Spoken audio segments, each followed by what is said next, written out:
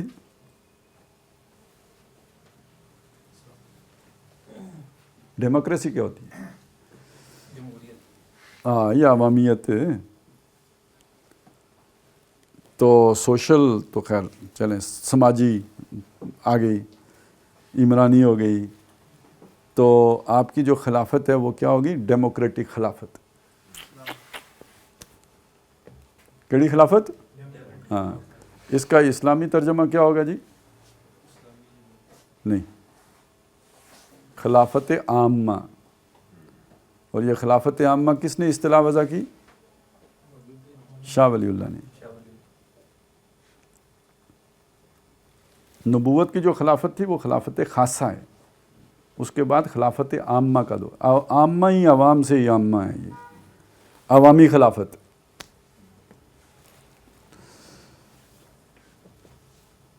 لیکن افسوس کہ علامہ اقبال تو خالص مسنون عمر میں پاکستان کے قیام کے لگ بھگ 10 سال قبل ہی دنیا سے رخصت ہو گئے تھے. قائد اعظم مرحوم بھی قیام پاکستان کے بعد کل 1 سال زندہ رہے. جب زندہ رہنے دیا گیا، اس زمانے میں کرونا نہیں تھا، ایمبولینس خراب ہوتی تھی. اور ان کے بعد ان کی عوامی تحریک کا ثمرہ اچک لیا. اب یہ ایک نئی بات ہے جسے سمجھیں. یہ عوامی تحریک چلائی کس نے تھی؟ قائد اعظم نے. وہ وفات پا گئے، اس کا ثمرہ، اس کا جو پھل تھا وہ اچک لیا اولاً نوابوں اور نوابزادوں اور زمینداروں اور جاگیرداروں اور وڈیروں نے. اور بعد ازاں اس میں مستقل حصہ دار تو بن گئے کچھ نئے اور پرانے سرمایہ دار، اور باری باری حصہ بٹاتے رہے اعلیٰ سول اور فوجی عہدیدار، جس کے نتیجے میں قانون قدرت کے عین مطابق عوامی سطح پر ایک شدید احساس محرومی پیدا ہوا، جو اندر ہی اندر سلگنے والی آگ کے مانند بڑھتا چلا گیا. اور اچھی طرح جان لینا چاہیے کہ اسی احساس محرومی کی پرزور ترجمانی کی تھی ذوالفقار علی بھٹو نے، جس نے پاکستان کی سیاست کے اس نئے اور زوردار عوامی دھارے کو جنم دیا تھا، جس کی ایک طوفانی لہر پر سوار ہو کر وہ اب سے 15 سال قبل خود ایوان اقتدار تک پہنچے تھے. اب یہاں تک ہم اس کو کر لیتے ہیں. بس یہ پیراگراف ہم دوبارہ پڑھیں گے. اس کا جو پہلا جملہ ہے نا کہ قائد اعظم کی تحریک کو اچک کس نے لیا؟